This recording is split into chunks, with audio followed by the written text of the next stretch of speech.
Hello commerce graduates, welcome back to the channel guys. और आज हम आपके इस सब्जेक्ट के इम्पॉर्टेंट टॉपिक को डिस्कस करने वाले हैं and that is your elasticity of demand. हम समझेंगे कि इलास्टिसिटी ऑफ डिमांड क्या होता है और इससे बहुत सारे क्वेश्चन आपके बन जाते हैं। टाइप से बेसिकली क्वेश्चन आता ही है पेपर में, तो बहुत इम्पॉर्टेंट है, तो देखना इसको अच्छे से और इसके नोट्स भी साथ साथ प्रिपेयर करते रहना। चलिए शुरू करते हैं। देखो, इलास्टिसिटी कहाँ से आया है? इलास्टिसिटी सुना होगा तुमने कभी। इलास्टिक जस्ट लाइक अ रबर बैंड, जैसे तुम उसको खींचते हो, जितना ज़्यादा तुम उस पर कह सकते हैं फोर्स लगाते हो उतना ज़्यादा वो स्ट्रेच होता है, कम लगाते हो तो कम स्ट्रेच होता है ना। जैसे देखा होगा ना इलास्टिक, लाइक दैट, फ्लेक्सिबल, जितना खींचेंगे उतना बढ़ेगा, जितना फोर्स उतना स्ट्रेचिंग, राइट। सिमिलरली ना हमारी डिमांड की भी इलास्टिसिटी होती है। मतलब ये कि बहुत सारे फैक्टर्स होते हैं, जैसे कि तुम्हारा प्राइस हो गया, तुम्हारी इनकम हो गई, ये सब क्या करते हैं? डिमांड को इफेक्ट करते कि नहीं करते? हाँ।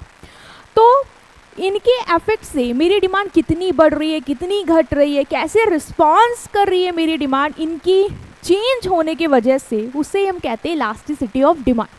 तुमने ना बेटा लॉ ऑफ डिमांड पढ़ा था, जिसने तुम्हें बस ये बताया कि प्राइस बढ़ने पे डिमांड गिरती है, प्राइस गिरने पे डिमांड बढ़ती है, दैट्स इट।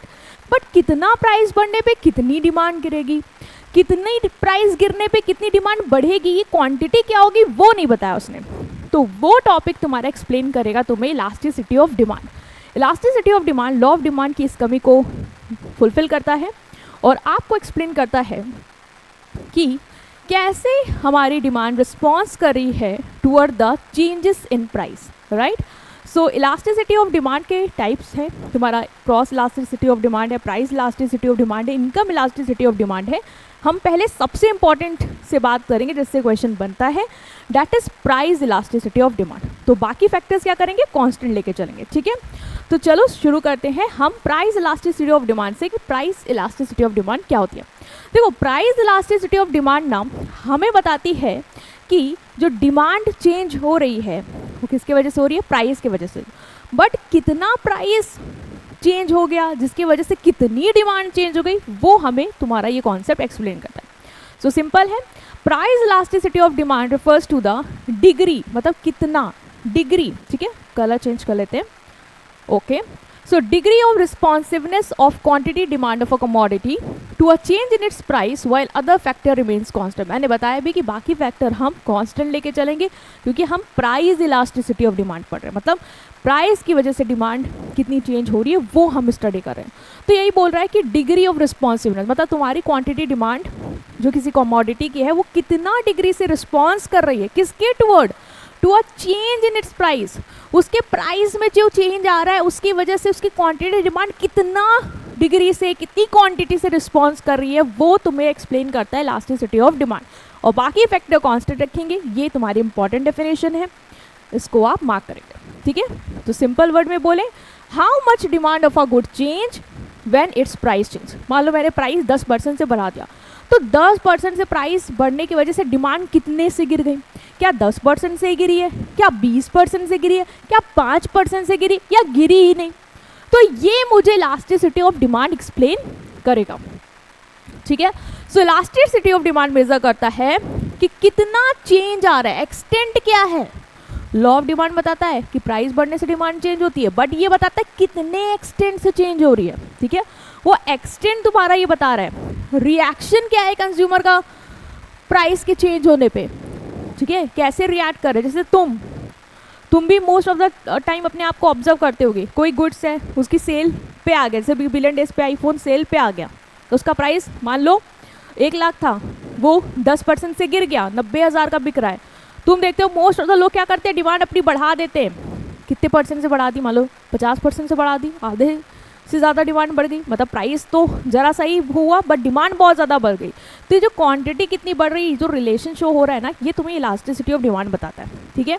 अगर कंज्यूमर स्ट्रांगली रिएक्ट करते हैं, स्ट्रांगली रिएक्ट मतलब प्राइस ज़रा सा भी बदला नहीं कि उन्होंने एकदम से डिमांड बढ़ा दी, तो हम कहेंगे डिमांड क्या है? इलास्टिक है, मतलब फ्लेक्सिबल है यार, चेंज हो रही है, ज़रा सा प्यार प्राइस का चेंज हो नहीं रहा है कि डिमांड आपकी एकदम से बदल रही है, ठीक है। नेक्स्ट इज अगर कंज्यूमर वीकली रिएक्ट करते, मतलब ज़्यादा रिएक्ट नहीं करते, वो बहुत कम रिएक्शन देते अगर प्राइस बदलता है, तो हम कहेंगे डिमांड हमारी क्या है?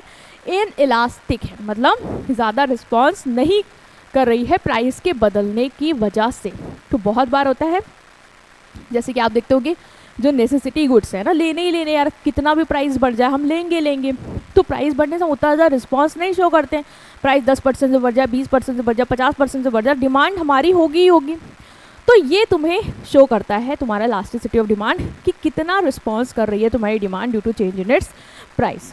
ठीक है, नेक्स्ट आते हैं हम, ये कॉन्सेप्ट तुम्हारा थोड़ा सा और इलेबोरेट किया गया है कि इलास्टिसिटी डिमांड बताती है हमें कि क्वांटिटी डिमांड कितनी सेंसिटिव है, मतलब कितना ज़्यादा रिएक्ट कर रही है due to change in its price.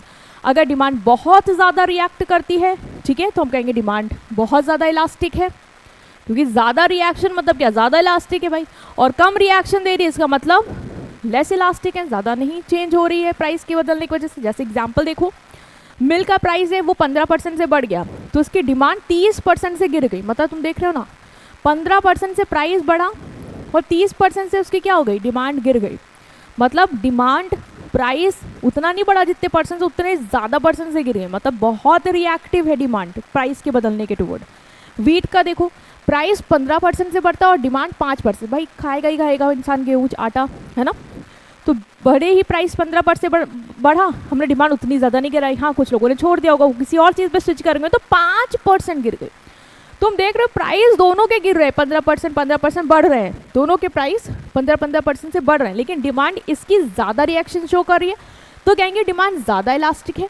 और यहाँ पे डिमांड जो है वो प्राइस के चेंज होने पे ज़्यादा रिस्पॉन्स नहीं कर रही है, तो हम कहेंगे कि ये लेस इलास्टिक। समझ में आ गया? ओके, अब हम मूव करते हैं तुम्हारे कॉन्सेप्ट जो तुम्हें एल्फ्रेड मार्शल ने दिया है। इनका सिंपल से बस तुम्हें एक चीज़ याद रखनी है, वो है कि इन्होंने एक फॉर्मूला दिया जिससे हम कैलकुलेट करेंगे कि इलास्टिसिटी ऑफ डिमांड क्या है। ठीक है, तो मार्शल जो है वो पहले इकोनॉमिक्स थे जिन्होंने प्राइस इलास्टिसिटी ऑफ डिमांड का हमें कॉन्सेप्ट दिया।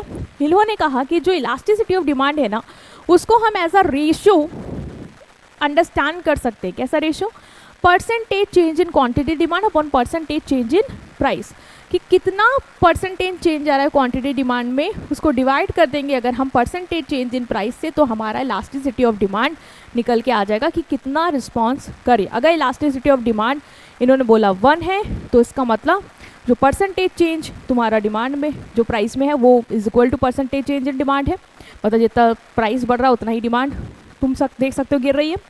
और इन्होंने बोला कि अगर परसेंटेज मान लो जो है elasticity of demand more than 1 आता है तो हम देखेंगे अलग कॉन्सेप्ट है, लेस देन 1 आता है तो अलग कॉन्सेप्ट है, वो अभी हम डिटेल में देखने वाले हैं। So I don't want you to get confused, पर तुम्हें इतना याद रखना है कि इन्होंने फॉर्मूला दिया था, that is elasticity of demand is equal to percentage change in quantity demand upon percentage change in price, कि कितने परसेंट प्राइस चेंज होने की वजह से कितनी परसेंट से क्वांटिटी डिमांड चेंज हो रही है। इसका ये रेशियो फॉर्म में इन्होंने ये रिप्रेजेंट कर दिया। आपको फॉर्मूला ज़रूर याद रखना है।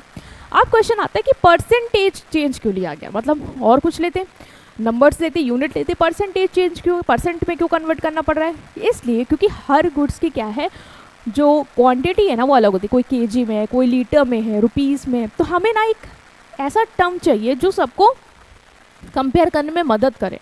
तो हम सारे यूनिट्स को परसेंटेज में कन्वर्ट कर देते हैं ताकि प्राइस को और जो भी हमारी क्वांटिटी डिमांड है वो कंपेयर करी जा सके कि कौन सी किससे कितनी है। ठीक है, इसलिए हमने परसेंटेज वाला टर्म यूज़ किया है। ठीक है, कंपैरिजन इजी और मीनिंगफुल बना देता है। ये बस थोड़ा सा नॉलेज पर्पस के लिए था, I have explained it, but formula तुम्हें याद रखना है, that is elasticity of demand is equal to percentage change in, that is price elasticity of demand. ठीक है, price elasticity of demand is equal to percentage change in quantity demand upon percentage change in price. ठीक है, तो ये तुम्हें यहाँ पे mention भी किया गया है कि परसेंटेज मेथड है एक प्राइसिंग का, मेथड है मेजरिंग का प्राइस इलास्टिसिटी ऑफ डिमांड, वो यहाँ पे तुम्हें सिंपल वर्ड में रिपीट कर दिया गया कि percentage change in quantity demand upon percentage change in price. ये होता है तुम्हारा प्राइस इलास्टिसिटी ऑफ डिमांड का फॉर्मूला। क्योंकि अभी हम आगे जो भी चीज़ें देखेंगे ना वो सॉल्व होंगी इस पे, हो सकता है न्यूमेरिकल भी इस पे आए आपके पेपर में, तो फॉर्मूला याद रखना तभी कर पाओगे, अदरवाइज नहीं कर पाओगे। ठीक है, तो आते हैं हम हमारे फॉर्मूले पे, जो कि हमने देखा percentage change in quantity demand upon percentage change in price. इसको हम थोड़ा एक्सपैंड करके लिख सकते हो। कैसे? हम percentage change in quantity demand को लिख सकते हैं change in quantity upon original quantity. तो तुम याद रखना, ये मैं तुम्हारे लिए यहाँ लिख दे रही हूँ। हमने फॉर्मूला क्या देखा कि परसेंटेज चेंज, ये डेल्टा जो है वो चेंज शो कर रहा है। ठीक है, percentage change in quantity demand upon percentage change in price. ये था मेरा फॉर्मूला। अब मैंने क्या बोला कि हम जो तुम्हारा ये है percentage change in quantity demand, इसको हम थोड़ा एक्सपैंड करके लिख सकते हैं। क्या? वो देखो यही लिखा हुआ है कि चेंज इन क्वांटिटी डिमांड, ठीक है, change in quantity demand upon, ठीक है, चेंज इन क्वांटिटी जो है तुम्हारा डिमांड, ठीक है, वो हम निकालेंगे, उसका भी फॉर्मूला है, upon change in original quantity, ठीक है, ओरिजिनल क्वांटिटी इनटू 100। सिमिलरली तुम्हारा प्राइस का हो जाएगा, that is change in price, वो तुम्हें निकालना ही पड़ेगा, upon change in original price. Sorry, original price में चेंज नहीं लिखेंगे, सिर्फ ओरिजिनल प्राइस लिखेंगे, ठीक है। प्राइस चेंज जो है वो हमें उसमें लिखना है, ठीक है। तो ये थोड़ा सा ठीक करेंगे, 1 मिनट, चला ही गया, कोई बात नहीं। हम लिख ले रहे हैं change in quantity demand upon change in, sorry फिर से मैं चेंज लिख रही हूँ, बेयर विथ मी गाइस, इसको पता नहीं क्या हो रहा है। चलो चलो चलो चलो, हमने जो फॉर्मूला देखा तुम्हारा वो था percentage change in quantity demand, I hope अब ये साथ देगा, upon percentage change in price, ठीक है। मैंने क्या बोला, percentage change in quantity demand को हम कैसे लिखेंगे, मैंने तुम्हें बताया कि percentage change in quantity demand को हम लिखेंगे चेंज इन क्वांटिटी अपॉन, ठीक है, क्वांटिटी, ओरिजिनल क्वांटिटी इन 200, ठीक है। तो हमने लिख लिया चेंज इन क्वांटिटी डिमांडेड, ठीक है, पूरा लिख लेना, अपॉन ओरिजिनल क्वांटिटी इन 200, ठीक है। हमने इसको कन्वर्ट कर लिया, ये फॉर्मूला है तुम्हारा percentage change in quantity demand का। Similarly percentage change in price का फॉर्मूला क्या है तुम्हारा, याद रखना, that is change in price upon original price, वहाँ लिखा हुआ है, ये बस मैंने तुम्हें समझाने के लिए लिख दिया, इन 200। तो ये चीज़ देखो तुम्हें यहाँ पे लिखी हुई है, चेंज इन क्वांटिटी डिमांड को लिखा है change in quantity upon original quantity 200, और चेंज इन प्राइस को लिखा है, परसेंटेज चेंज इन प्राइस को लिखा है change in price upon original price in 200। तो ये परसेंट में कन्वर्ट हो गया दोनों चीज़, ठीक है। Percentage change in quantity demand को हमने एक्सपैंड कर लिया, ठीक है, हमने लिखा change in quantity demand upon original quantity in 200, ये हमारा परसेंटेज में आ गया। और दूसरा परसेंटेज चेंज इन प्राइस को भी हमने कन्वर्ट कर लिया, एक्सपैंड कर लिया, that is change in price upon original price in 200, ठीक है। तो ये चीज़ हमने कैलकुलेट करके लिख ली। तो यही इन्होंने थोड़ा एक्सपैंड कर दिया फॉर्मूला। अब क्या किया इन्होंने 100 जो है वो कैंसिल कर दिया। देखो न्यूमरेटर डिनोमिनेटर में है, अगर हम इसको ऐसे लिखें न्यूमरेटर डिनोमिनेटर, ये ऊपर ऊपर कैंसिल हो जाएगा कि नहीं हो जाएगा, हो जाएगा। तो इन्होंने क्या किया, इसको कैंसिल कर दिया। अच्छा, इन्होंने ना इसको तुम्हें वो शॉर्टकट में भी लिख दिया कि चेंज इन क्वांटिटी डिमांड को जो ऊपर वाला है उसको तुम्हें चेंज इन क्यू फॉर्म में लिख सकते हो, change Q, delta Q basically, और ओरिजिनल क्वांटिटी को क्यू से डिनोट किया है, चेंज इन प्राइस को डेल्टा पी, ओरिजिनल प्राइस को पी से डिनोट किया। तो अगर हम शॉर्टकट में लिखे इसी चीज़ को तो हमारा 100 कैंसिल हो गया, बचा क्या, change in Q upon Q, और क्या बचा, change in P upon P, ये बचा। अब इन्होंने क्या किया है, इसको रेसिप्रोकेट किया है, ठीक है। ये नीचे वाला ऊपर जाएगा, तो आपको पता है मैथ्स बेसिक है, ऊपर जाके उलट जाएगा, मतलब ऊपर पी आ जाएगा और नीचे क्या आ जाएगा, चेंज इन पी। तो ये तुम्हारा एक एग्जैक्ट फॉर्मूला जो है वो डेराइव होकर आ गया है, that is elasticity of demand is equal to change Q, और इन्होंने सेम चीज़ यहाँ लिख ली है, तो उसको तुम ऐसे भी लिख सकते हो, change Q upon change P is equal to P, sorry P upon Q, ठीक है। इसको ऐसे भी आप लिख सकते हैं। थोड़ा सा इन्होंने चेंज पी को इस जो तुम्हारा नीचे वाला है डिनोमिनेटर उसको इधर शिफ्ट कर दिया और इसको इधर शिफ्ट कर दिया, तो ये भी कर सकते हो। अदरवाइज ऐसे भी लिखना चाहो तो लिख सकते हो, कोई दिक्कत नहीं, ऐसे भी लिख सकते हैं, ऐसे भी लिख सकते हैं। सिंप्लीफाइड फॉर्मूला, बट तुम्हें याद रखना ये वाला हमारा निकल के आएगा, ठीक है। तो ये पूरा सा कैलकुलेशन था जो थोड़ा बहुत आपको एक्सप्लेन किया गया कि किस तरीके से हमने इसको यहाँ पे शॉर्टलिस्ट किया। अब आ रहा है कि हमें चेंज इन क्यू कैसे पता चलेगा। जैसे हमें पता तो चल जाएगा, क्वांटिटी तो वो देगा, लेकिन हम चेंज इन क्यू कैसे निकालेंगे, तो उसका भी तुम्हारा एक फॉर्मूला होता है। चेंज इन क्यू निकालने का, जैसे डेल्टा क्यू निकालने का फॉर्मूला क्या होता है, जो हमारी न्यू क्वांटिटी है उसमें से ओल्ड वाले को माइनस कर दोगे, ठीक है। न्यू माइनस ओल्ड करोगे तो तुम्हारा चेंज इन क्वांटिटी आ जाएगा, और न्यू प्राइस को ओल्ड प्राइस से माइनस करोगे तो चेंज इन प्राइस आ जाएगा, ठीक है। तो हम इसको न्यूमेरिकल में देख लेते हैं। कि किस तरीके से करना है। देखो ये तुम्हें प्राइस दिया है और ये तुम्हें क्वांटिटी डिमांड दी है, ठीक है। ये प्राइस दिया हुआ है, ये क्वांटिटी डिमांड दिया। हमें हमारा फॉर्मूला जो है वो याद रखना। हमने जो फॉर्मूला पढ़ा था वो हमारा क्या आया था, फाइनल फॉर्मूला याद है आपको। प्राइस इलास्टिसिटी और डिमांड का फाइनल फॉर्मूला हमने क्या निकाला था, हमने निकाला था चेंज अपॉन क्यू, क्योंकि हमारा ऊपर क्या था, चेंज इन क्वांटिटी। अगर मैं इसको सॉल्व करके भी दिखाऊँ तो वैसे भी कर सकते हैं, बट हम डायरेक्ट फॉर्मूला जो है जो हमने यहाँ से डिराइव किया ये वाला, इसको लिख लेंगे, ठीक है। याद भी रहेगा, change Q upon change P है, देन पी और क्यू है ऐसे, ठीक है। तो change Q upon change P, और ये चीज़ इधर लिखो पी अपॉन क्यू, ऐसे आप इसको याद रख सकते हो, ठीक है। अब हम आते हैं कि हमें इसमें वैल्यू पुट करनी है। तो सबसे पहले तो तुम्हें चेंज इन क्यू और चेंज इन पी की वैल्यू निकालनी पड़ेगी। जो मैंने बताया कि जो तुम्हारा न्यू है उसमें से ओल्ड को माइनस करोगे तो ये आ जाएगा। तो चेंज इन क्यू कैसे निकालेंगे, Q1 माइनस क्यू से, ठीक है। Q1 क्या है, न्यू माइनस ओल्ड।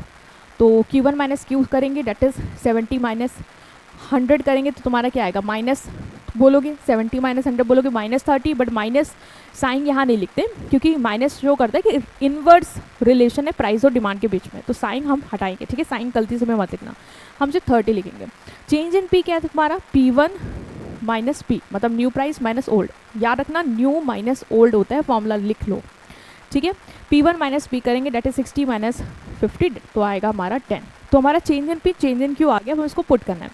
तो अगर हम पुट करें तो हमारा चेंज इन क्यू है, हमारा चेंज इन क्यू है 30, हमारा चेंज इन पी क्या है 10, हमारा ये पी क्या है बेटा, पी है तुम्हारा और ये जो ओल्ड वाला है, ठीक है, जो ओरिजिनल पहले था, ओरिजिनल मतलब जो पहले था, पी ये वो है, न्यू वाला नहीं, ओरिजिनल पुराना वाला।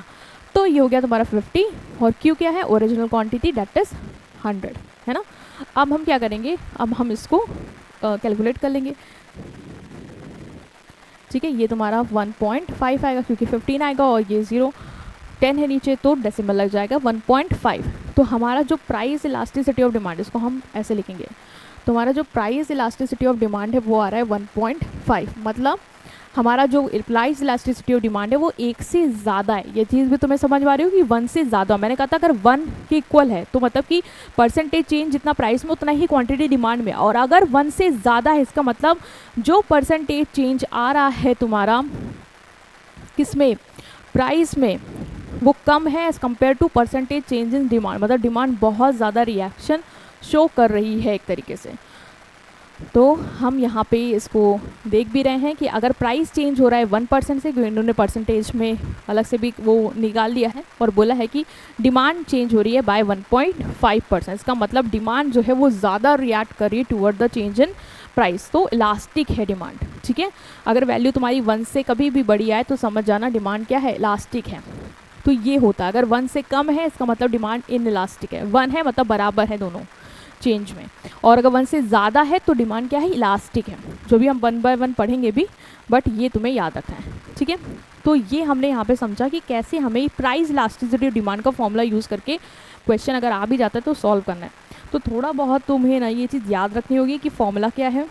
तुम्हें ये कहानी का पूरा नहीं याद करना, ये तुम्हें समझाया गया, तुम्हें बस ये याद रखना है कि फाइनल फॉर्मूला क्या बना है, that is change in Q upon change in P into your P upon Q, ठीक है। इस तरीके से आप इस फॉर्मूले को याद रखेंगे और तुम्हें change in Q change in P निकालना होगा, तो न्यू माइनस ओल्ड से तुम इसको निकाल सकते हो और उसमें पुट करके आप वैल्यू निकालेंगे। 1 से ज़्यादा आ रही है तो इलास्टिसिटी ऑफ डिमांड ज़्यादा है, ठीक है।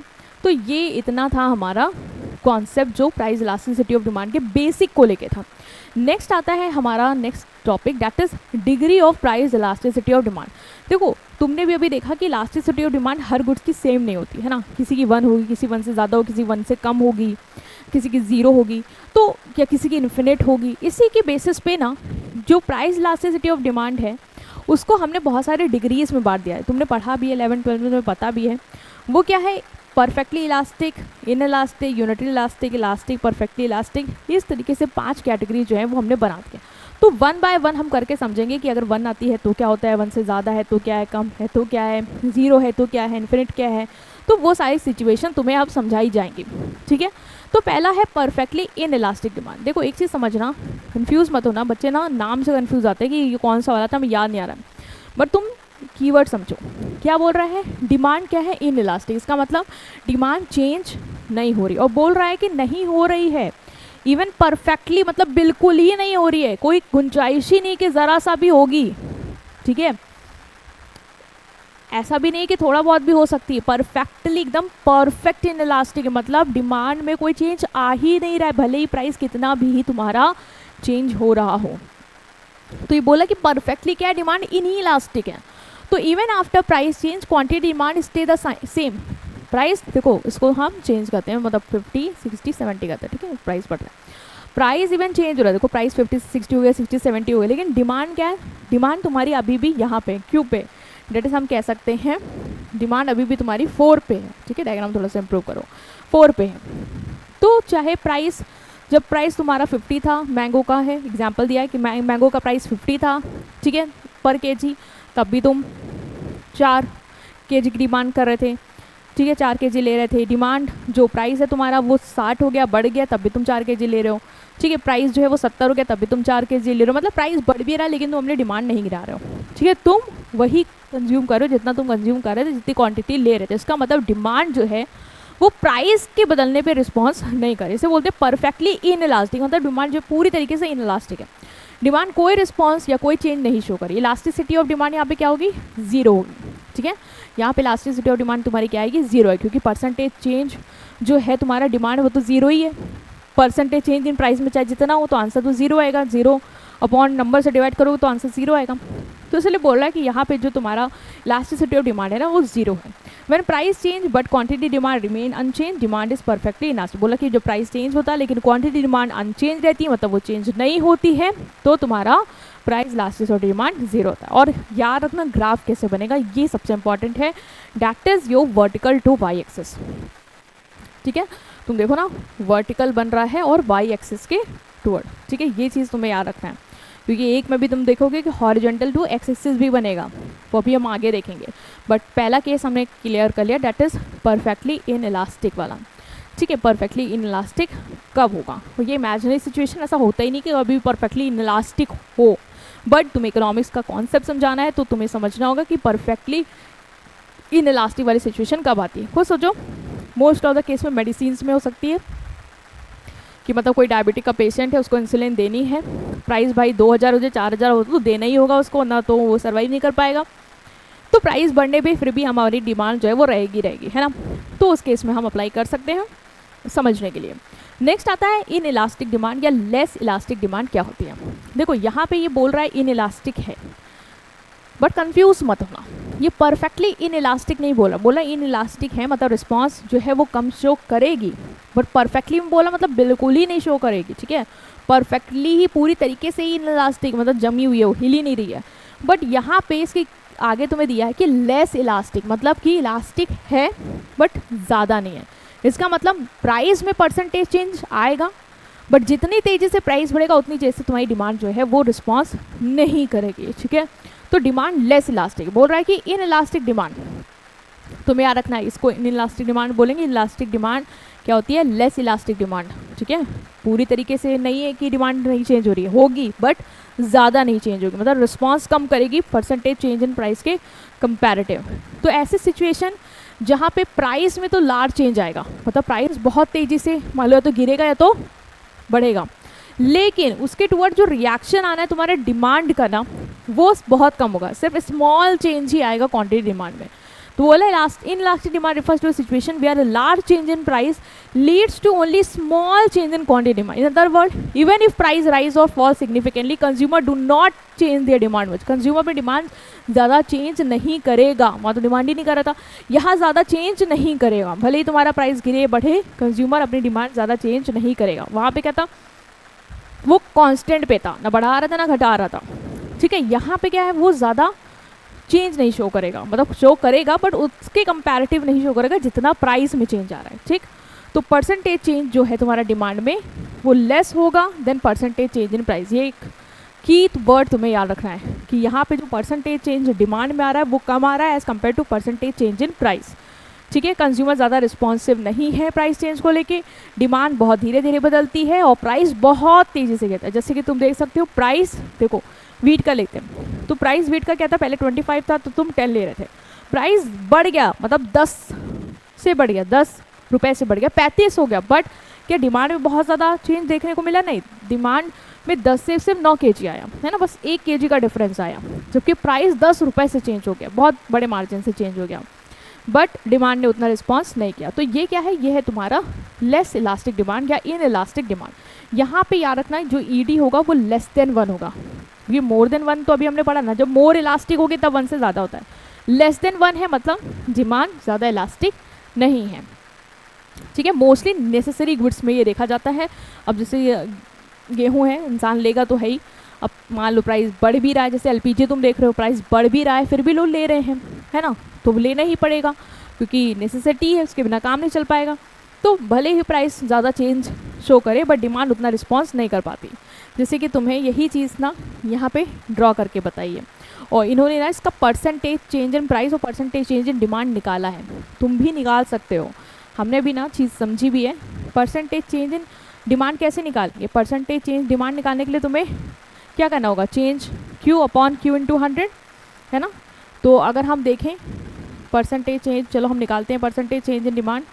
तो चेंज मैं लिख नहीं रही हूँ, तुम लिख सकते हो कि percentage change in quantity demand हम निकाल रहे हैं, change in Q upon Q into 100। तो हमें सबसे पहले क्या चाहिए होगा? चेंज इन क्यू, कि क्यू में कितना चेंज है। तो मैंने बताया था कि न्यू माइनस ओल्ड होता है, तो 9 माइनस 10, अब माइनस का साइन नहीं लगाएंगे, तो that is your 1 upon Q क्या है? तुम्हारी ओरिजिनल क्वांटिटी जो कि क्या है? 10, तो हमने लिखा 10 इंटू 100, तो कितना चेंज आया क्वांटिटी डिमांड में? 10% का। अब वही हम परसेंटेज चेंज प्राइस निकाल लेते हैं, तो वो क्या होता है? Change in P upon P into 100। तो चेंज इन पी तुम्हारा क्या है? चेंज इन पी तुम्हारा क्या है? चेंज इन पी है तुम्हारा जो तुम्हारा प्राइस में चेंज आया, मतलब 35 माइनस 25, है ना, new minus old, that is your 10 का चेंज, ठीक है, 10 का change upon original, that is 25 into 100। तो बेसिकली कितना आएगा तुम्हारा? ये 40% आएगा। वही चीज़ यहाँ पे बोली गई है कि देखो प्राइस जो है वो 25 से 35 हो गया, मतलब प्राइस में 40% का चेंज आया, बट डिमांड जो है वो सिर्फ और सिर्फ क्या शो कर रही है? जो तुम्हारी 10 से है वो 9 पे गिर गई है, मतलब सिर्फ 10% का चेंज है। खुद देखो प्राइस में परसेंटेज चेंज कितना है? 40, मतलब percentage change in price more than percentage change in quantity demand. Demand उतना ज़्यादा चेंज नहीं ला रही, प्राइस 40% से बढ़ गया लेकिन डिमांड सिर्फ 10% गिरी। इसका मतलब डिमांड ज़्यादा रिस्पॉन्स नहीं कर रही है toward the change in price, so demand क्या है? लेस इलास्टिक है, ठीक है। नेक्स्ट आते हैं हम तुम्हारे यूनिट इलास्टिक डिमांड पे। अब आते हैं यूनिट इलास्टिक डिमांड पे। ये क्या होगा? ये सिंपल है यार, यहाँ पे होगा जो जितना परसेंटेज चेंज प्राइस में आ रहा है उतना ही तुम्हारा डिमांड में आ रहा है, ठीक है, सिंपल है, इसको ऐसे याद रखो, जितना परसेंटेज चेंज प्राइस में आ रहा है उतना परसेंटेज चेंज तुम्हारा क्वांटिटी डिमांड, मतलब दोनों लोग सेम परसेंटेज से सेम प्रपोर्शन से क्या हो रहे हैं? चेंज हो रहे हैं। तो यूनिटरी इलास्टिक डिमांड एक ऐसी सिचुएशन जहाँ पे परसेंटेज चेंज क्वांटिटी डिमांड में वो एक्जैक्टली इक्वल होता है परसेंटेज चेंज इन प्राइस, ठीक है। सपोज करो मिल्क का प्राइस 20% से बढ़ रहा है, तो क्वांटिटी डिमांड जो है वो 20% से गिर रही है, मतलब जितने परसेंट से वो बढ़ रहा है प्राइस उतने परसेंट से डिमांड तुम्हारी गिर रही है, जितने परसेंट से तुम्हारा प्राइस गिर रहा है उतने ही परसेंट से तुम्हारी डिमांड बढ़ रही है। ये क्या है? Unit elastic demand. और यहाँ पे जो प्राइस इलास्टिसिटी ऑफ डिमांड आता है वो तुम्हारा 1 के इक्वल आता है, ये चीज़ याद रखना है, ठीक है। प्राइस इलास्टिसिटी ऑफ डिमांड 1 के इक्वल तुम्हारा दिखेगा, ठीक है। एक और चीज़ जो तुम्हें बेटा यहाँ रखनी है वो ये है कि यहाँ पे टोटल एक्सपेंडिचर कांस्टेंट रहता है, मतलब जितना खर्चा होगा वो कांस्टेंट रहेगा। ये कैसे रहेगा? ये चीज़ नहीं समझ में आ रही, अभी समझाएंगे।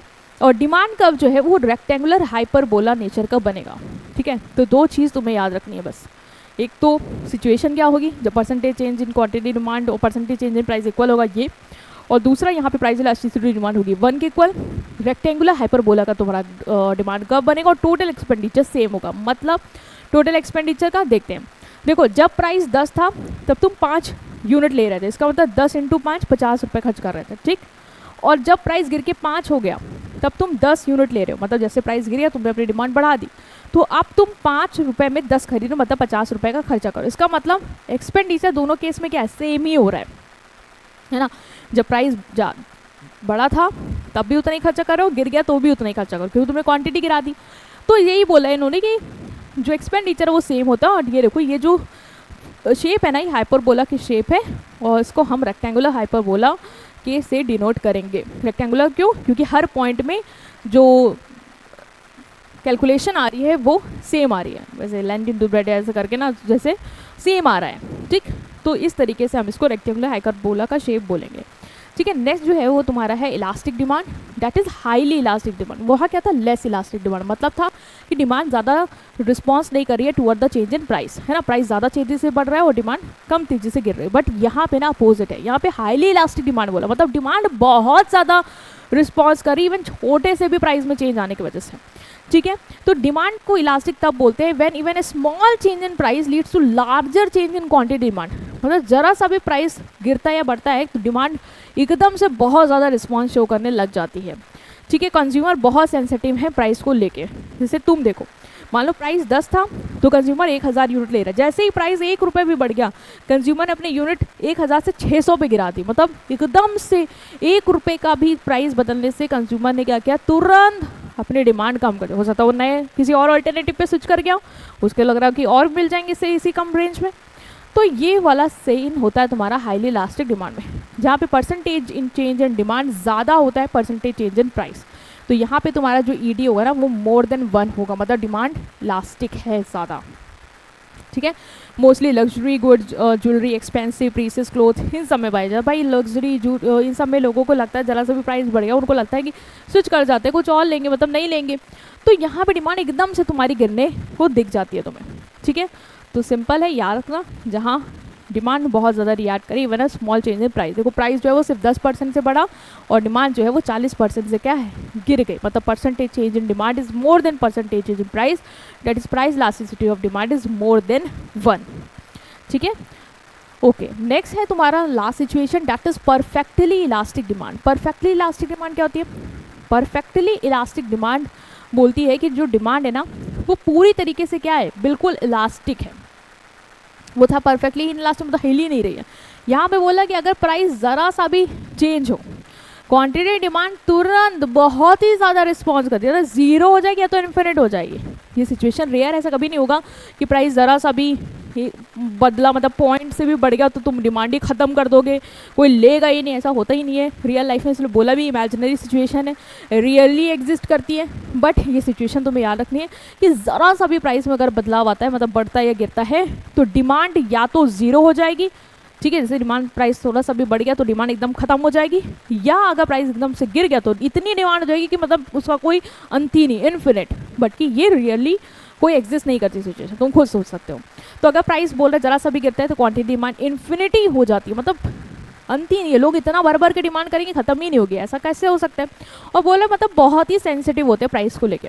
तो क्वांटिटी डिमांड यहाँ पे क्या है, प्राइस पे इंडिपेंडेंट है, ठीक है, मतलब डिपेंड नहीं कर रही है। प्राइस देखो ना, प्राइस कांस्टेंट रहता है, इसलिए ऐसे सिचुएशन में प्राइस कांस्टेंट रहेगा, क्योंकि इसी प्राइस पे क्या हो रहा है, डिमांड जो वो है, अगर ज़रा सा भी प्राइस इधर उधर हुआ तो डिमांड या तो इन्फिनिट होगी या तो ख़त्म हो जाएगी, ठीक है। इलास्टिसिटी ऑफ डिमांड यहाँ पे क्या है, इन्फिनिट है। डिमांड कर्व क्या है, perfectly horizontal parallel to X axis, देखो पैरेलल टू एक्स एक्सिस बनना, और ये हॉरिजॉन्टल, मैंने बताया भी था कि वहाँ पे वर्टिकल टू वाई एक्सिस था, यहाँ पे हॉरिजॉन्टल टू एक्स एक्सिस देखने को मिलेगा। कहाँ पे, वो आएगा तुम्हारा परफेक्टली इलास्टिक डिमांड में, ठीक है। और यही सारी चीज़ें तुम्हें बस याद रखनी है इसमें, ठीक है। तो ये थे तुम्हारे प्राइस इलास्टिसिटी ऑफ डिमांड, और एक बार हम इसको ग्लिम्स में देख ले सकते हैं। पहला था तुम्हारा परफेक्टली इलास्टिक, सबसे पहले हमने क्या पढ़ा था, तो पढ़ा था परफेक्टली इन इलास्टिक, मतलब कोई भी चेंज नहीं आ रहा क्वांटिटी डिमांड में, भले ही उसका प्राइस चेंज हो रहा, तो वो उसका बताया था मैंने वर्टिकल। अभी जो पढ़ा वो था परफेक्टली इलास्टिक, मतलब क्वांटिटी डिमांड में इन्फिनिट चेंज आ रहा है, अगर ज़रा सा भी चेंज आता है प्राइस में तो हॉरिजॉन्टल बन रहा था। यूनिट इलास्टिक क्या था, जहाँ पे इक्वल थे दोनों, ठीक है, रेक्टेंगुलर हाइपरबोला शेप था, ठीक है। फिर तुम्हारा क्या था, मोर लेस देन 1 था, दैट इज इन इलास्टिक, मतलब परसेंटेज चेंज क्वांटिटी डिमांड में कंपैरेटिवली लेसर था प्राइस से। यहाँ पे जो ग्राफ बनेगा वो याद रखना स्टीपर बनेगा, ठीक है, जब तुम्हारा प्राइस में चेंज जो आ रहा है वो कम है।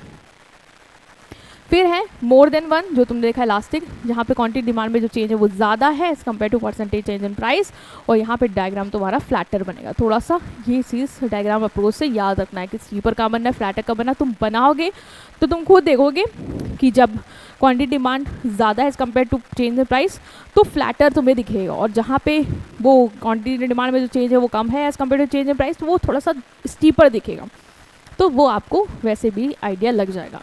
अब हम आते हैं कौन कौन से फैक्टर हैं जो मेरी इलास्टिसिटी ऑफ डिमांड को अफेक्ट करते हैं, इससे भी क्वेश्चन बनता है। तो फैक्टर्स देख लेते हैं। तो प्राइस इलास्टिसिटी ऑफ डिमांड जो है वो बहुत सारे फैक्टर से इफेक्ट होती है। पहला है नेचर ऑफ कमोडिटी को, कमोडिटी का नेचर कैसा, खुद सोचो। अगर नेसेसिटी है मतलब खरीदना ही खरीदना पड़ेगा, भले ही प्राइस उसका कितना भी बढ़ जाए गिर जाए कोई फर्क नहीं पड़ता है, लेना ही लेना है ना। तो उस केस में उस चीज़ की डिमांड क्या होगी, इनइलास्टिक होगी। क्यों? क्योंकि कंज्यूमर सेम क्वांटिटी खरीदेगे चाहे प्राइस बढ़े या घटे। तुम्हें नमक चाहिए है ना, खाने में पड़ता ही पड़ता है। अब नमक का प्राइस 2 रुपये हो जाए, 12 रुपये हो जाए, 15 रुपये हो जाए, तुम लोगे ही लोगे उसको, ठीक है। तो यहाँ पे डिमांड जो है वो ज़्यादा रिस्पॉन्स नहीं करेगी toward the change in price, तो इनइलास्टिक है। लेकिन जो लग्जरी गुड है मतलब precious cloth, big size colour TV set, लोग क्या करते हैं, इनकी डिमांड तब करते हैं जब प्राइस गिरे भले, ठीक है।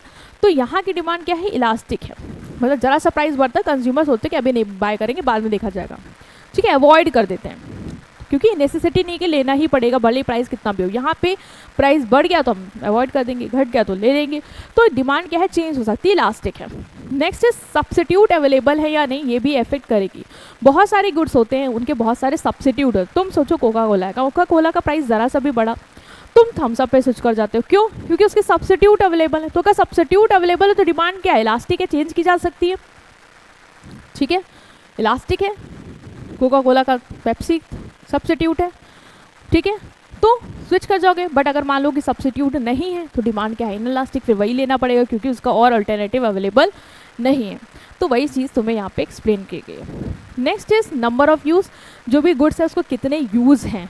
मान लो एक कमोडिटीज़ के मल्टीपल यूज़ हैं, ठीक है, जैसे तुम्हें एग्जाम्पल में यहाँ दिया गया है मिल्क, ठीक है, उसके बहुत सारे यूज़ हैं। उसको टी बनाओ, स्वीट्स बनाओ, कर्ड बनाओ, चीज़ बनाओ, कुछ भी बनाओ, बहुत सारे यूजेस हैं। तो इस तरीके के गुड्स जिनके मल्टीपल यूजेस होते हैं उसकी डिमांड क्या होती है, उसकी डिमांड इलास्टिक होती है क्योंकि हम कट ऑफ कर सकते हैं, चेंज कर सकते हैं। नहीं बनाएंगे कर्ड, नहीं बनाएंगे स्वीट्स, सिर्फ सिंपल यूज़ करेंगे, ठीक है, तो कट ऑफ की जा सकती है, चेंज की जा सकती है, इलास्टिक होगी, ठीक है। बट अगर कोई ऐसी गुड्स है जिसका एक ही यूज़ है, मतलब उसको उसी पर्टिकुलर चीज़ में यूज़ कर सकते हो, तो भाई उसकी डिमांड तुम्हें करनी पड़ेगी उस पर्टिकुलर चीज़ के लिए। और वहाँ तो कट ऑफ नहीं कर सकते ना, क्योंकि वो चीज़ करने के लिए वही चीज़ चाहिए, गाड़ी चलाने के लिए सिर्फ पेट्रोल ही चाहिए, तो फिर उसकी डिमांड क्या है, in elastic, you can change it, ठीक है। नेक्स्ट इज पॉसिबिलिटी ऑफ पोस्टपोनेंट, अगर पोस्टपोन कर सकते हैं, मान लो अगर हम कोई भी चीज़ है, ठीक है, हम पोस्टपोन कर सकते हैं कि बाद में ले लेंगे, तो उसकी डिमांड क्या होगी, इलास्टिक हो जाएगी, वो चेंज हो सकती है। बट कोई ऐसी चीज़ है जो चाहिए पोस्टपोन नहीं की जा सकती, तो डिमांड क्या है, बदल नहीं सकते, तो इन इलास्टिक। तो elasticity of demand possibility of postpone पे भी डिपेंड करती है। अगर पोस्टपोन कर सकते हैं तो इलास्टिक, जैसे कंज्यूमर बहुत सारे, आप लोग भी जैसे टीवी लेनी है, कार लेनी है, रेफ्रिजरेटर, पोस्टपोन कर देते हो कि भाई ठीक है जब प्राइस गिरेगा तब लेंगे, अभी नहीं ले सकते, तो यहाँ पे पोस्टपोन कर सकते हैं, चेंज कर सकते हैं, ठीक है, प्राइस के रिस्पॉन्स में। तो ये क्या है, इलास्टिक है। बट मेडिसिन आपको लेनी पड़ेगी, है ना, लाइफ सर्वाइवल के लिए चाहिए, तो डिमांड नहीं चेंज कर सकते चाहे उसका प्राइस कुछ भी हो, तो इन इलास्टिक है। Next is proportion of total expenditure, कितना खर्चा हो रहा है उस कमोडिटी पे वो भी बताता है, उसकी डिमांड इलास्टिक होगी या इलास्टिक होगी। मान लो एक माचिस है, ठीक है, 2 रुपये की मिलती है, भले उसका पैसा 3 रुपये हो जाए, 4 रुपये, लोग ले ही लेते हैं, ठीक है। तो क्या है कि छोटा अमाउंट खर्च हो रहा है तो इतना माइंड नहीं करते, तो डिमांड क्या है, इन इलास्टिक है, ठीक है।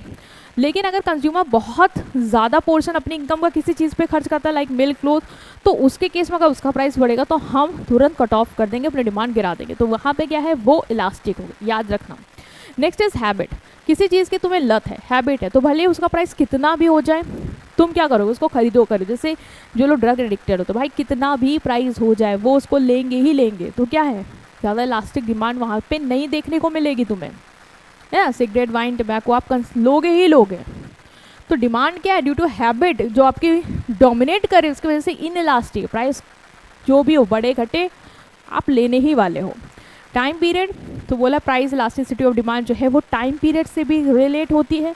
मतलब लिए कि अगर शॉर्ट पीरियड है, मतलब कम समय है, तो डिमांड क्या होगी, लेस इलास्टिक होगी। क्यों? क्योंकि आप अपनी हैबिट नहीं बदल सकते। मान लो कि बहुत कम समय में पेट्रोल के प्राइस बढ़ने वाले, आपको पता चला, अब क्या करोगे, मान लो कल ही बढ़ने वाले, तो आज से क्या साइकिल ले लोगे या कार चलाना छोड़ देंगे? ऐसा तो अगर इतना कम समय पे आप कैसे ही ऑल्टरनेटिव पे स्विच करोगे, you will take time for that कि क्या करना है, कैसे करना है, तो उतना हम नहीं चेंज कर सकते, तो लेस इलास्टिक है। लेकिन अगर लॉन्गर पीरियड है ना, समय बहुत है चेंज करने का, मान लो आने वाले 1-2 महीने में चेंज होने वाला, तो हम ऑल्टरनेटिव स्विच कर लेंगे, कुछ बनाना शुरू कर देंगे, कुछ क्रिएटिविटी लाएंगे या साइकिल पे स्विच करेंगे या कोई कंपनी कुछ नया ऑल्टरनेटिव देखेगी, तो उस तरीके से हम डिमांड को चेंज कर पाएंगे, तो वहाँ पे इलास्टिसिटी ज़्यादा हो गई। ठीक है, तो ये कुछ एस्पेक्ट हैं जो तुम्हें पढ़ने हैं।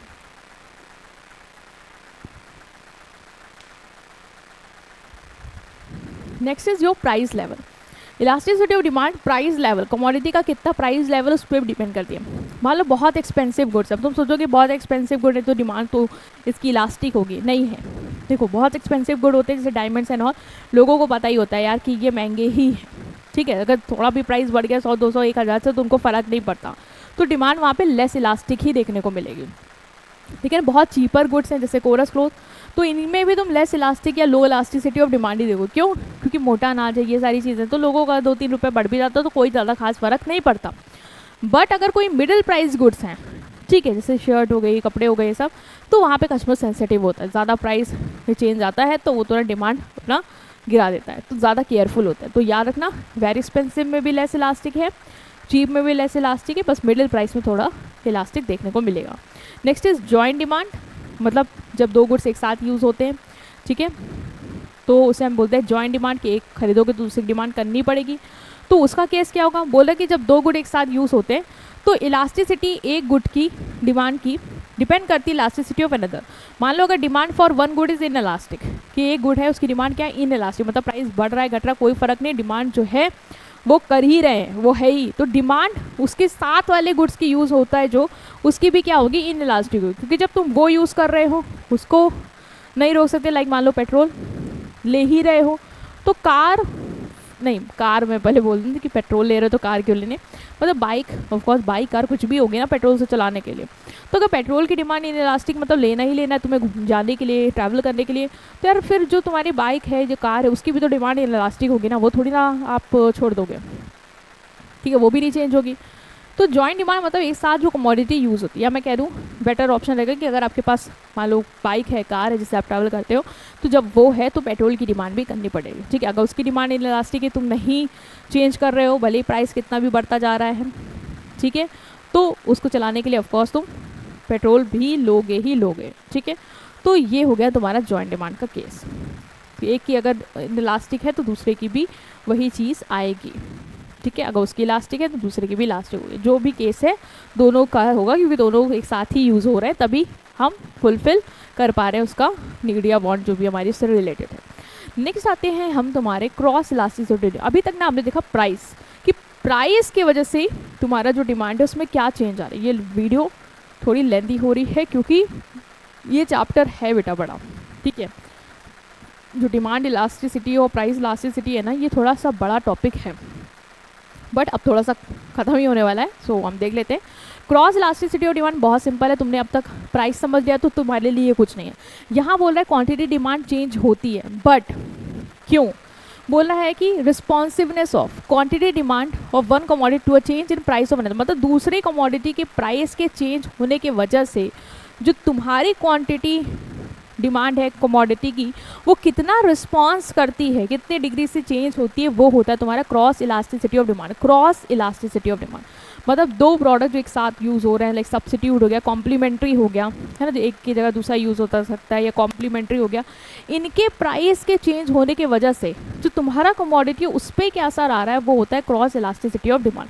ये शो करता है कि how demand for another good change the price of another good. तुमने देखा होगा यार कि अगर पेप्सी का प्राइस बढ़ जाता है ना, तो कोका कोला की डिमांड क्या है, वो गिर जाती है। मान लो पेप्सी का प्राइस जो है वो 10% से बढ़ गया, तो कोका कोला की जो डिमांड है वो मान लो 20% से जो है गिर जाती है। क्यों? सॉरी, अगर उसका बढ़ गया तो 20% से तुम्हारी डिमांड बढ़ जाती है। क्यों? क्योंकि लोग वहाँ पे स्विच करके तुम्हारे पे आ जाएंगे, है ना। तो ये हमें शो करता है क्रॉस इलास्टिसिटी ऑफ डिमांड, कि कितना रिस्पॉन्स कर रही है क्वांटिटी डिमांड एक कमोडिटी का due to change in price of another commodity, जिसका तुमसे कोई कनेक्शन नहीं है, बट ऑफ कोर्स वो सब्सिट्यूट है, कॉम्प्लीमेंट्री है, तो उन पे असर आएगा। ठीक है, आपकी कमोडिटी पे। If the price of commodity Y change and as a result demand for commodity X change it is known as cross elasticity of demand. बोल रहा है कि जो प्राइस है वो कमोडिटी वाई का बदला है, लेकिन उसका जो असर आया है ना वो कमोडिटी एक्स की डिमांड पे है। इसका मतलब इन लोगों के बीच में क्या है, रिलेशन है, और इसी के जो रिस्पॉन्स आ रहा है एक के प्राइस की वजह से दूसरे कमोडिटी की डिमांड पे, इसे हम बोलते हैं क्रॉस इलास्टिसिटी ऑफ डिमांड। ठीक है, ये हमें बताता है कि हाउ दो गुड्स आपस में रिलेटेड हैं और कैसे एक गुड की डिमांड के बदलने की वजह से दूसरे गुड्स के प्राइस में चेंज देखने को मिल रहा है। ठीक है, तो इसको हम फॉर्मूले से डिनोट करेंगे, price percentage change in demand upon percentage change in price of commodity Y. Percentage change in demand of commodity X लिखेंगे आप यहाँ पे, upon percentage change in price of commodity Y, मतलब कमोडिटी वाई के price में change होने की वजह से कितना चेंज कमोडिटी एक्स के डिमांड में आ रहा है, वो हमें क्रॉस इलास्टिसिटी ऑफ डिमांड समझाता है। ठीक है, इसको हम अभी एग्जाम्पल से भी समझेंगे तो और क्लियर हो जाएगा। क्रॉस इलास्टिसिटी ऑफ डिमांड, ये पूरा फॉर्मूला तुम्हें ऐसे मेंशन करके भी दिया, जैसे तुमने वहाँ पढ़ा ना बिल्कुल वैसा ही है, बस यहाँ पे तुम्हें एक की क्वांटिटी लेनी है और दूसरे का प्राइस लेना, ये याद रखना। अगर कमोडिटी एक्स का प्राइस ले रहे तो एक्स का प्राइस ले रहे तो क्वांटिटी डिमांड वाई की लोगे, क्योंकि हम दिखाना चाह रहे हैं कि दूसरे कमोडिटी के प्राइस के बदलने से हमारी कमोडिटी की क्वांटिटी डिमांड में क्या चेंज आ रहा है। ठीक है, ओके। अब हम आते हैं types of cross elasticity of demand. Cross elasticity of demand हमें बताता है how demand of one commodity, एक कमोडिटी की डिमांड कैसे बदलती है जब दूसरे कमोडिटी का प्राइस चेंज होता है। मतलब मान लो पेप्सी का प्राइस बढ़ गया, ठीक है, मैं तुम्हें एग्जांपल दे देती हूँ। मान लो यहाँ पे पेप्सी लिखा है और यहाँ पे कोक लिखा है, ठीक है। मान लो पेप्सी का प्राइस बढ़ गया तो लोग क्या करेंगे, लोग कोक की डिमांड बढ़ा देंगे। क्यों? क्योंकि जब पेप्सी का प्राइस बढ़ेगा तो खुद सोचो ना, पेप्सी की डिमांड तो गिरेगी ना, तो लोग किसी ऑल्टरनेटिव पे, सब्स्टिट्यूट पे स्विच करेंगे। पेप्सी के जैसा ही कोका कोला भी उनको लग रहा है, तो फिर वो क्या करेंगे, इसकी डिमांड क्या है, बढ़ा देंगे। भले इसका प्राइस अभी भी वही है जो था, इसने अपना प्राइस नहीं बदला कि इसके प्राइस की वजह से चेंज आया, नहीं, प्राइस और द फैक्टर कांस्टेंट ही है, याद रखना। बट इसके प्राइस, इसके सब्स्टिट्यूट के प्राइस बढ़ने की वजह से इसकी डिमांड जो है वो बढ़ गई। इसे हम बोलते हैं क्रॉस इलास्टिसिटी, मतलब रिलेशन है लोगों के बीच में। ठीक है, या तो पॉजिटिव होगा या तो नेगेटिव होगा, तो ये जीरो होगा। पॉजिटिव क्या बोल रहे हैं, पॉजिटिव क्रॉस इलास्टिसिटी सब्स्टिट्यूट के केस में होगा। मतलब जब प्राइस एक कमोडिटी का बढ़ेगा और डिमांड उसके सब्स्टिट्यूट की इंक्रीज होगी। तुमने देखा जैसे जब प्राइस बढ़ा पेप्सी का और डिमांड बढ़ गई कोक की, ठीक है, तो दोनों क्या है, सेम डायरेक्शन मूव करें। यहाँ देखो प्राइस भी बढ़ रहा है और डिमांड भी बढ़ रही है, सेम डायरेक्शन मूवमेंट हो रहा है, इसीलिए हम इसको पॉजिटिव बोलते हैं, क्योंकि एक ही डायरेक्शन में दोनों मूव करें। Price of coffee rice and demand for T increase and T and coffee substitute. ये इन्होंने टी एंड कॉफी का एग्जाम्पल ले लिया कि मान लो अगर कॉफ़ी का प्राइस बढ़ जाएगा तो ऑफकोर्स तुम्हें भी पता है कॉफ़ी की डिमांड गिरेगी, तो लोग टी पे स्विच करेंगे तो टी की डिमांड बढ़ जाएगी। तो इसका मतलब प्राइस एक का बढ़ा, उसकी वजह से डिमांड एक की बढ़े, दोनों एक ही डायरेक्शन में मूव करे, तो इसे पॉजिटिव क्रॉस इलास्टिसिटी बोलते हैं। नेगेटिव क्या होता है, नेगेटिव होता है तुम्हारा कॉम्प्लीमेंट्री गुड्स के केस में। कॉम्प्लीमेंट्री गुड्स सब्स्टिट्यूट के केस में पॉजिटिव तुम्हें देखने को मिलेगा। ठीक है, positive cross elasticity of demand, कि एक के प्राइस के बढ़ने की वजह से लोग दूसरे पे स्विच करेंगे, दूसरे की डिमांड बढ़ेगी, ठीक है, सेम डायरेक्शन में। नेगेटिव कहाँ देखने को मिलेगा, कॉम्प्लीमेंट्री गुड्स के, मतलब जो एक दूसरे को क्या करते हैं, कॉम्प्लीमेंट, एक साथ ही यूज़ होंगे। ठीक है, सब्स्टिट्यूट नहीं कि एक की जगह दूसरा, नहीं, एक साथ ही यूज़ होते हैं, एक दूसरे को कॉम्प्लीमेंट करते हैं। तो बोला जब मान लो जब प्राइस एक कमोडिटी का बढ़ेगा तो डिमांड जो है वो दूसरी कमोडिटी की भी गिर जाएगी। मतलब मान लो जैसे तुम्हें यहाँ पे एग्जांपल देती हूँ मैं पेट्रोल और कार का। पेट्रोल का प्राइस बढ़ गया तो कार की तुम्हें क्या लग रहा है, डिमांड बढ़ जाएगी, ऑफ कोर्स कार की डिमांड गिरेगी। पेट्रोल का प्राइस बढ़ा, ठीक है, मैंने लिखा है पेट्रोल का प्राइस बढ़ा तो तुम्हारे कार की डिमांड क्या है, गिर जाएगी, क्योंकि पेट्रोल का प्राइस बढ़ने से पेट्रोल की डिमांड गिरेगी, तो पेट्रोल नहीं यूज़ करे तो कार किस काम की, तो कार की भी डिमांड गिर जाएगी। तो इसका मतलब यहाँ पे तुम देख रहे हो ना, एक अप जा रहा है और एक डाउन जा रहा है, मतलब कॉम्प्लीमेंट्री गुड्स है ना दोनों। तो कॉम्प्लीमेंट्री कौन कौन है, पेट्रोल और कार। लेकिन पेट्रोल का प्राइस बढ़ रहा है तो क्या कार की भी प्राइस, कार की डिमांड बढ़ रही है, नहीं, वो गिर रही है। तो यहाँ पे मूवमेंट के अपोजिट डायरेक्शन में, इसीलिए इसको negative elasticity cross elasticity of demand बोलेंगे। ठीक है, वही तुम्हें एग्जांपल मिल्क और शुगर का इन्होंने दिया जो हमने तुम्हें कार और पेट्रोल से एक्सप्लेन किया। नेक्स्ट आता है जीरो। जीरो क्या होता है, ये तब होता है जब गुड्स जो हैं वो आपस में रिलेटेड ही नहीं है, कोई संबंध ही नहीं है। तो चेंज इन प्राइस ऑफ, जैसे मान लो क्लोथ और मिल्क, भाई क्लोथ का प्राइस बढ़ गया तो क्या उसके मिल्क की डिमांड गिर जाएगी? अरे कोई कनेक्शन ही नहीं है क्लोथ और मिल्क में। क्लोथ का प्राइस बढ़ेगा तो उससे मिल्क का क्या कनेक्शन? तो यहाँ पे कोई भी कनेक्शन नहीं, जिसे हम बोलते हैं जीरो इलास्टिसिटी ऑफ डिमांड। मतलब अगर एक कमोडिटी का प्राइस बदलता है तो उसकी वजह से दूसरी कमोडिटी पे कोई भी असर नहीं आता, दूसरी कमोडिटी की डिमांड पे कोई भी असर नहीं आता। मतलब एक कमोडिटी की प्राइस का कोई भी संबंध नहीं है दूसरी कमोडिटी की डिमांड से। क्यों? क्योंकि ना ही सब्सिट्यूट है ना ही कॉम्प्लीमेंट्री। तो ये होगी तुम्हारी जीरो इलास्टिसिटी ऑफ डिमांड। ठीक है, बहुत ईजी था। नेक्स्ट और लास्ट है तुम्हारा, वो है इनकम इलास्टिसिटी ऑफ डिमांड। बहुत ही सिंपल है, एक बार में हो जाएगा। इनकम इलास्टिसिटी ऑफ डिमांड बताता है तुम्हें कि जो तुम्हारी डिमांड है, ठीक है, वो इनकम की वजह से कितना चेंज हो रही है, मतलब कितना रिस्पॉन्स कर रही है। Percentage change in your quantity demand due to percentage change in income. Income में चेंज होने की वजह से कितने परसेंट से तुम्हारी क्वांटिटी डिमांड में चेंज हो रहा है, वो तुम्हें बताता है income elasticity of demand. Quantity demand of good change when consumer income change while other factor remain constant. याद रखना, सब में, प्राइस में बाकी फैक्टर कांस्टेंट से सिर्फ प्राइस था, इनकम में इनकम है, बाकी सब कांस्टेंट है, और क्रॉस में सब्स्टिट्यूट और अदर रिलेटेड गुड्स के जो प्राइस हैं वो हैं, बाकी सारे कांस्टेंट हैं। ठीक है, तो पॉजिटिव है, नेगेटिव है, जीरो है। पॉजिटिव क्या होगा? जब डिमांड बढ़ेगी जैसे इनकम बढ़ेगी, और डिमांड गिरेगी जैसे इनकम गिरेगी। बाई पॉजिटिव, एक ही डायरेक्शन मूवमेंट। प्राइस मतलब तुम्हारी इनकम बढ़ी तो डिमांड बढ़ गई, तुम्हारी इनकम गिरी तो डिमांड गिर गई। ये मोस्टली होता है नॉर्मल गुड्स के केस में। तुम्हारी सैलरी बढ़ गई तो तुम और ज़्यादा नॉर्मल गुड्स लाइक क्लोथ्स और मोबाइल और ये सारी चीज़ें लोगे। इनकम गिर गई तो अवॉइड करोगे। ठीक, तो पॉजिटिव है। नेगेटिव इनकम इलास्टिसिटी क्या है? जब तुम्हारी इनकम बढ़ेगी लेकिन तुम्हारी डिमांड गिर जाएगी। अब तुम सोचोगे यार इनकम बढ़ने से डिमांड क्यों गिरी? ये होता है नेगेटिव में। और तुम्हारी इनकम गिरेगी तो डिमांड बढ़ जाएगी। ये हमने अभी पढ़ा भी था आने पीछे वाली चीज़ों में। वो होता है बेटा तुम्हारा इन्फीरियर गुड के केस में, जैसे मोटा अनाज, इन सारी चीज़ों में आप लोग क्या करते हैं, जैसे उनकी इनकम बढ़ती है तो वो अच्छे क्वालिटी में मूव करते हैं, तो मोटा अनाज इन सारी चीज़ों की डिमांड गिर जाती है। और जब उनकी इनकम मान लो गिरती है तो भाई वो इसको ज़्यादा कंज्यूम करने लग जाते हैं, तो इनकी डिमांड बढ़ जाती है। तो ये चीज़ यहाँ पे लिखी हुई है कि डिमांड गिरती है जब इनकम इंक्रीज़ होती है, और डिमांड इंक्रीज़ होती है जब इनकम गिरती है। तो यहाँ पे ये इन्फीरियर गुड का केस है, income elasticity of demand negative. Next is zero income elasticity, मतलब डिमांड जो है वो बदल ही नहीं रही है इवन व्हेन इनकम चेंज। जैसे नेसेसिटी, सॉल्ट, मेडिसिन, तुम्हारी इनकम कुछ भी हो जाए, डिमांड तो करनी करनी, कम हो ज़्यादा हो कोई फ़र्क ही नहीं पड़ता, डिमांड तो होनी होनी है। तो इसे बोलते हैं हम जीरो इनकम इलास्टिसिटी, मतलब इनकम का कोई भी इफेक्ट नहीं आ रहा तुम्हारे डिमांड पे। इनकम है, जब बढ़ गई, मान लो आज से 50 से तुम 1 लाख कमाने लगे तब भी तुम नमक खरीदते थे, और आज को कम गिर भी गई तब भी तुम्हें नमक खरीदना ही है। तो कोई भी चेंज एज सच नहीं देखने को मिलेगा। तो ये था तुम्हारा टॉपिक जो काफ़ी बड़ा, लेंदी, इम्पॉर्टेंट है from your exam point of view कि इलास्टिसिटी ऑफ डिमांड क्या है। थोड़ा सा वहाँ पे न्यूमेरिकल में बोर्ड की वजह से प्रॉब्लम हुई, सो सॉरी फॉर डैट, आप स्किप कर सकते हो। बाकी इम्पॉर्टेंट है जिसको रिवाइज करना, टाइप्स को रिवाइज करना। See you in next class and keep revising it. Thank you.